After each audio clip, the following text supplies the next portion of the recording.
Hello guys! Annyeonghaseyo! I am Dave and I am the Kuripot Traveler on Facebook.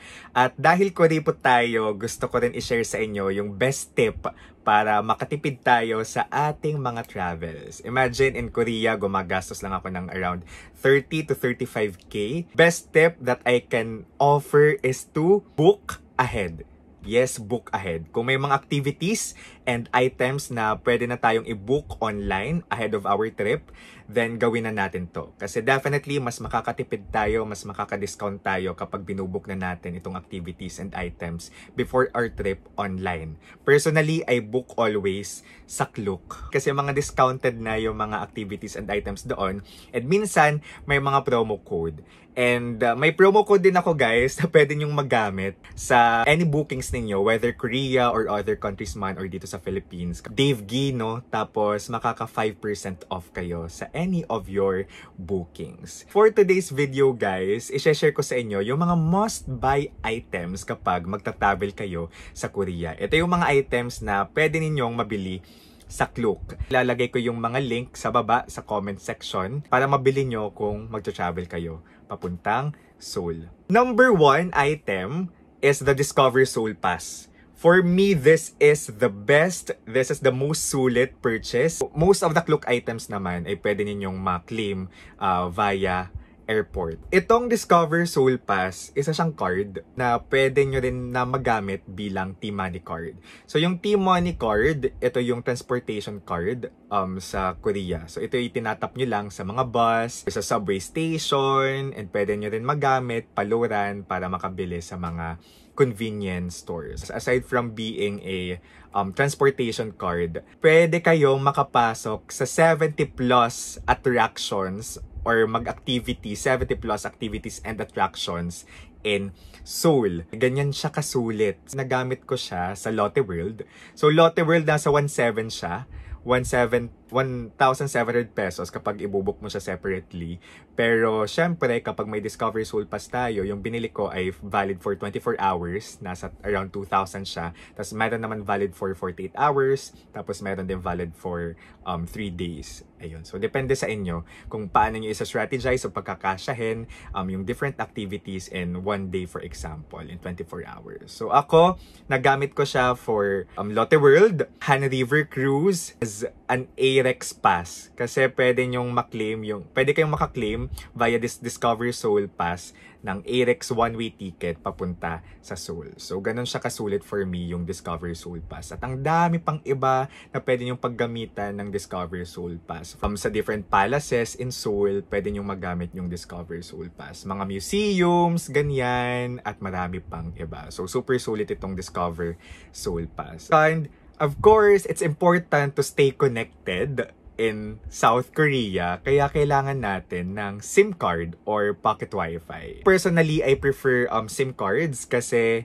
pag pocket wifi, iniisip ko pa mas mabigat sa bag, tapos isipin ko pa kapag maglo-lowbat siya, mag-empty siya, tapos kailangan mo pang i-charge. So ako, I prefer SIM card na lang. Pero i-share ko din sa baba yung links for both SIM card and pocket wifi. This is something that you can buy via Klook. Kasi yung SIM card, kailangan natin ng internet para sa pag-navigate ng different directions, diba? Kapag gagamit tayo ng Google Map or Naver Map. By the way, mas accurate I think yung Naver Map. Kapag kailangan natin ng directions, kapag sasakay ng train, ng bus, from one point to another. SIM card or pocket wifi. So may iba't ibang options naman. For example, merong for 5 days, merong for 10 days, merong for 20 days, and meron din for 1 month. Depende kung gaano kayo katagal mag-i-stay sa Korea. Number 3, I believe hindi kompleto yung South Korea travel natin kung hindi tayo makapunta sa Nami Island. Nami Island is a very famous island in Korea. So it's outside Seoul. It's, I believe, 1 hour away from Seoul na pwede nating i-bus. Pero sa Klook, meron na tayo pwedeng mabili na package na siya, tour package na siya, na susunduin na lang tayo somewhere in Seoul, for example, in Hongik University Station. Tapos, convenient siya kasi kasama na yung bus sa package na yan. Pwede kayong mag-book ng Nami Island Tour plus Petite France and Garden of the Morning Come. Yan yung binook ko back in 2019. So, napakaganda ng Nami Island, especially kapag autumn season. And ito rin yung filming location ng, of course, sikat na Winter Sonata.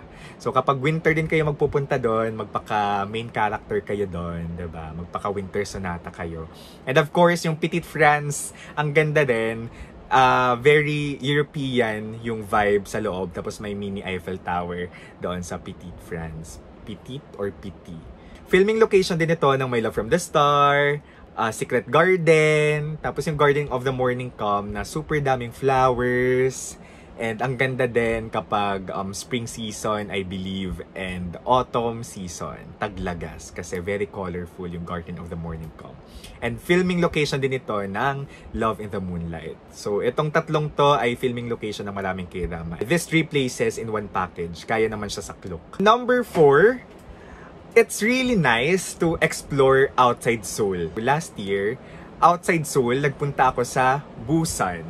So, nag-train to Busan ako at bumili ako ng Korea Rail Pass. Okay, so actually itong Korea Rail Pass, hindi lang Busan yung pwede nyong mapuntahan. So, this is unlimited, pero within 72 hours, for example, may duration lang siya.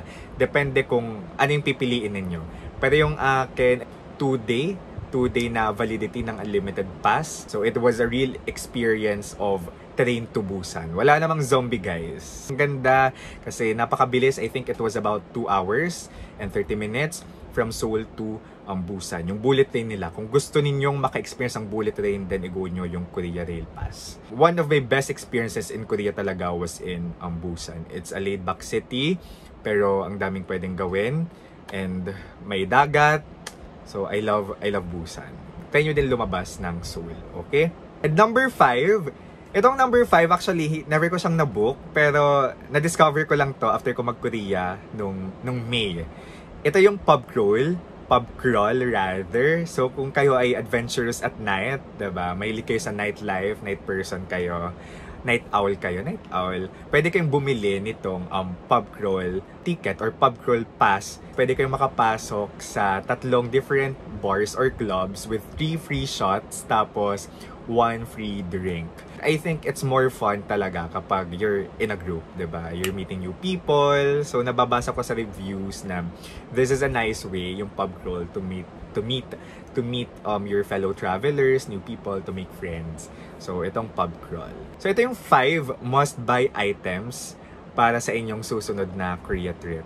And aside from that, kung gusto lang isa-isahin, i-comment down below ko din, yung for example, yung Arex, yung one-way ticket from airport to Seoul, yung private airport transfer, kung marami kayo, for example, marami ka din bagahe, kung gusto mong door-to-door, yung transfer. So, meron namang private airport transfer. Kung as a group kayo, pili na lang kayo ng capacity na pwede sa inyo, yung type of car na pwede sa inyo. Handbook rental, kasi kapag, ayun tip, kapag naka-handbook kayo, so pwede kayo makapasok sa different palaces for free. Lotte World ticket, i-comment ko din sa baba, yung separate lang ng Lotte World ticket. Everland is actually one of my bucket dream destinations. Nasa bucket list ko siya, yung Everland. May experience ko yung Everland. One of my bucket list din, yung DMZ or yung Demilitarized Zone, diba? For the crash landing on you experience. So, pwede nyo din ma-avail yung activity or yung tour papunta sa Demilitarized Zone via Klook. Very crash landing on you kasi yan yung border ng Korea, ng South Korea and North Korea. So, kung kayo ay magpupunta sa South Korea, tandaan nyo yung mga items na ito. Mag-book ahead kayo. Yan yung best tip ko para makatipid kayo. Book ahead, plan ahead, and gumamit ng mga promo codes like my promo code 5% off kapag gamitin ninyo yung Dave Gino na promo code. Okay? Maglalagay din pala ako ng mga Shopee items sa baba. Ang mga travel items na pwede nyo rin mabook via online. For example, yung suitcase na nabitbit ko na sa Europe, different countries na napakatibay, and others. Okay? So guys, thank you so much for watching. Marami na akong na-upload na Korea vlogs. Kung gusto niyo makakuha ng tips or ng glimpse of how it's like to travel in Korea or in Seoul, mag-browse lang kayo sa YouTube channel ko. And please do subscribe to my channel. Click the subscribe button below and hit the notification bell. Baka naman yung thanks button sa baba, alam yung support button, para makabalik ulit tayo sa Korea. Sure! So thank you so much guys for watching. Saranghe, saranghe, saranghe. Annyeonghaseyo.